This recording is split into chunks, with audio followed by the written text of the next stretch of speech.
সমস্যা ও বাধা সরিয়ে হাসপাতালের বেডেই হলো 2 হাত 1। শুরু হলো নবদম্পতির পথ চলা। এই রকমই একটা ঘটনার সাক্ষী থাকলো দুর্গাপুরবাসী। জানা গেছে দুর্গাপুরের সিটি সেন্টারের মেয়ে সুচরিতা পাত্রের সাথে বছর 2-2.5 আগে কর্মসূত্রে দুর্গাপুরে আসা দিল্লির বাসিন্দা অমিত মুখার্জির পরিচয় হয়। তারপরে একটু একটু করে তাদের পরিচয় বাড়তে থাকে। এরপরে মন দেওয়া নেওয়া, স্বাভাবিকভাবেই দুইজনের নিজেদের মধ্যে ভালোবাসায় জড়িয়ে পড়েন। এরপরেই উভয়ের মধ্যে বিয়ের প্রস্তাব। তারপরেই শুরু হয় দুই পরিবারের লোকেদের মধ্যে কথাবার্তা। কিছুদিন পরেই দুই পরিবারের পক্ষ থেকে শুরু হয় 2রা মার্চ 2 হাত 1 করার তোড়জোড়। সমস্ত কিছুই চলছিল ঠিকঠাকভাবে। তবে বিয়ের আগের দিন সুচরিতা হঠাৎ প্রচণ্ড অসুস্থ হয়ে পড়েন। সেখানে থেকেই সমস্যা তৈরি হয় বিবাহের অনুষ্ঠানের কাজে। সুচরিতাকে ভর্তি করতে হয় দুর্গাপুরের সিটি সেন্টারের একটি বেসরকারি হাসপাতালে। শুরু হয় তার শরীরের বিভিন্ন পরীক্ষা নিরীক্ষা। এই ঘটনায় কার্যত দিশেহারা হয়ে পড়েন দুই পরিবারের লোকেরা। কারণ বিবাহ অনুষ্ঠানের সমস্ত আয়োজন সম্পূর্ণ, এমনকি নিমন্ত্রণ রক্ষা করতে এসে পৌঁছেছেন দুই পরিবারের আত্মীয় স্বজনেরাও। এই অবস্থার মধ্যে পড়ে মন ভাঙতে শুরু করে সুচরিতার। তবে হাল ছাড়তে রাজি ছিল না অমিত। 2রা মার্চ রাতেই বরের সাজে নিজের ভালোবাসার টানে পৌঁছে গেলেন বেসরকারি হাসপাতালে। কথা বললেন হাসপাতাল কর্তৃপক্ষের সাথে। অনুরোধ জানালেন হিন্দু ধর্মের রীতি মেনে নিজের জীবনসঙ্গীকে হাসপাতালের বেডে সিঁথিতে সিঁদুরদান ও মালা বদলের ছোট্ট একটা আয়োজনে। তবে হাসপাতালের অন্য রোগীদের কথা চিন্তা করে প্রথমে রাজি না থাকলেও পরে মানবিক কারণে ছোট্ট করে অনুষ্ঠান আয়োজনের অনুমতি দেওয়া হয়। হাসপাতালের বেডেই হয় সিঁথিতে সিঁদুরদান ও মালা বদল। অবশেষে দুটি হৃদয় এক হলো। দিনের শেষে জয় হলো অমিত ও সুচরিতার ভালোবাসার। খুশি দুই পরিবারের লোকজনেরা। এই ধরনের একটি বিয়ের আয়োজন নিয়ে হাসপাতালের এক প্রতিনিধি জানান, পেশেন্টের নাম হচ্ছে সুচরিতা পাত্র। পেশেন্ট 29 ভর্তি হয়েছিল এবং ভাইরাল হেপাটাইটিস নিয়ে ডক্টর শ্রীজিৎ চ্যাটার্জির আন্ডারেই ভর্তি হয়েছিল। ওদের বাড়ির লোকের প্রস্তাব হয়েছিল যে মেয়েটার বিয়ে আজকের ডেটে ফিক্স করা ছিল, ঠিক আছে, কমিটেড ডেট যেটা থাকে। তো ওদের প্রস্তাব ছিল যে বিয়েটা যাতে এখানে হয়, জাস্ট কিছু না ফর্মাল রিচুয়ালটুকু দিয়ে সিঁদুরদান করে মালা বদল করে যতটুকু না হয় হয় ওইটুকুনি ব্যাস।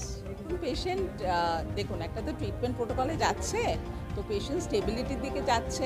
এখনও একটু দুর্বল আছে, তার ওষুধপত্র চলছে, ডক্টর সেই হিসেবে ট্রিটমেন্ট করছে। তার রিপোর্টস থেকে তার যা যা ট্রিটমেন্ট করা সেইভাবেই করছে। যতদূর আমাদের এক্সপিরিয়েন্স যায় সেরকম খুবই কম, প্রায় নাই।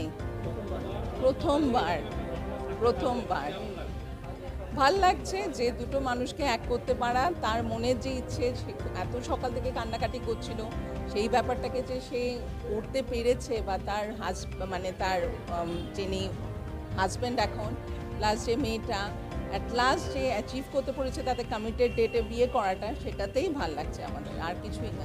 তবে পরিবারের লোকেদের পক্ষ থেকে হাসপাতাল কর্তৃপক্ষকে এই বিবাহ অনুষ্ঠানের জন্য বিশেষভাবে ধন্যবাদ জানানো হয়। অনুভূতি একটা আলাদা, যেমন অনুভূতি তেমন একটা বিরাট দুঃখের।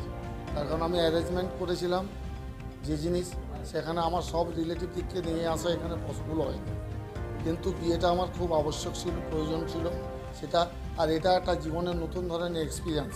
এরকম অবস্থার মধ্যে আমি পড়বো, এটা আমি জীবনে কোনো ভাবিনি। তবে আমার অনুভূতি খারাপ লাগছে না, ভালো লাগছে যে এরকম একটা সিচুয়েশনে, এরকম একটা নতুনত্বর মধ্যে দিয়ে আমার মেয়ের বিয়ে হবে, এটা আমি কল্পনাও করিনি। কিন্তু এটা যথেষ্ট ভালো। আর সবথেকে বেশি ধন্যবাদ দেবো আমি সিইও সাহেবকে, হসপিটাল ম্যানেজমেন্ট। তো যে পুরোহিত আমার বাড়িতে, উনি হচ্ছে দুপক্ষেরই পুরোহিত, মানে বরঘরের পুরোহিত, কনেঘরের পুরোহিত। তার কারণ এই দায়িত্বটা আমার উপরেই ছিল, আর আমি সব ব্যবস্থাই করেছিলাম। তো ওনাকে নিয়ে আসা, বাকি যে আমাদের রিচুয়াল স্পিরিচুয়াল যতগুলো পসিবল, সেগুলো আমি আমার বাড়িতে করেছি।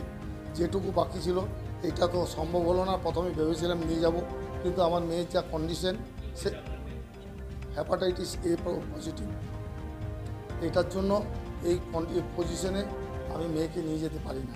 তা আমি আমার যে বিআই মশাই হচ্ছেন, মানে ওনার সাথে কথা বললাম, বা যারা আত্মীয় স্বজন গুরুজন আছেন সকলের সাথে কথাবার্তা বলে এটা স্থির করলাম যে এই ছাড়া আমার কোনো রাস্তা নেই। আর বিয়ে বাড়িটাও আমরা কমপ্লিট করতে চাই। উনি সব থেকে বেশি সহযোগিতা করেছেন ছেলের বাবা, ছেলের যত আত্মীয় সবাই মিলে এই জিনিসটা মেনে নিয়ে ওনারা করেছেন। এটার জন্য ওনাদেরকেও ধন্যবাদ। হসপিটালের বেসরকারি হাসপাতালের বেডে বিয়ের অনুষ্ঠান হওয়া নিয়ে স্বয়ং পাত্রী ও পাত্র বলেন, আজকে বিয়ে এবার একদিন আগেই জানা গেছে। তো আজকে কি হলো হাসপাতালে? আজকে বিয়ে হলো হাসপাতাল কর্তৃপক্ষ অ্যালাউ করলো, বিয়ে করেছে। তাদেরকে ধন্যবাদ। এটা অ্যাকচুয়ালি হচ্ছে লাভ কাম অ্যারেঞ্জ ম্যারেজ। তো এবার জিনিসটা হয়েছিল কি আমাদের প্ল্যানিং ছিল আজকে বিয়ে করা 2 মার্চে, কিন্তু এই পরশু রাতে আমাদের জানা যায় কি আমার যে বউ সুচরিতা পাত্র, ওনার খুব মানে অবস্থা খারাপ, খুব ভমিটিং, দিয়ে টেস্ট হওয়ার পরে জানা গেল ওনার মানে অ্যাকিউট ভাইরাল হেপাটাইটিস, দিয়ে জানা গেল ওনার জন্ডিস খুব বেশি বেড়েছে। তো দিয়ে আমার সাথে যখন ফোনে কথা হচ্ছিলো দিয়ে কাঁদছিল কি আমাদের আর বিয়েটা হচ্ছে না, তখন আমি বলেছিলাম যাই হয়ে যাক না কেন বিয়েটা হবে। তো সেই জন্যেই এখন যেটা চেষ্টা হয়েছে যতটা মানে হসপিটাল ম্যানেজমেন্ট তরফ থেকে আমাদের হেল্প করা হয়েছে, থ্যাংক ইউ। এরপর নজর রাখুন আমাদের পরবর্তী খবরে।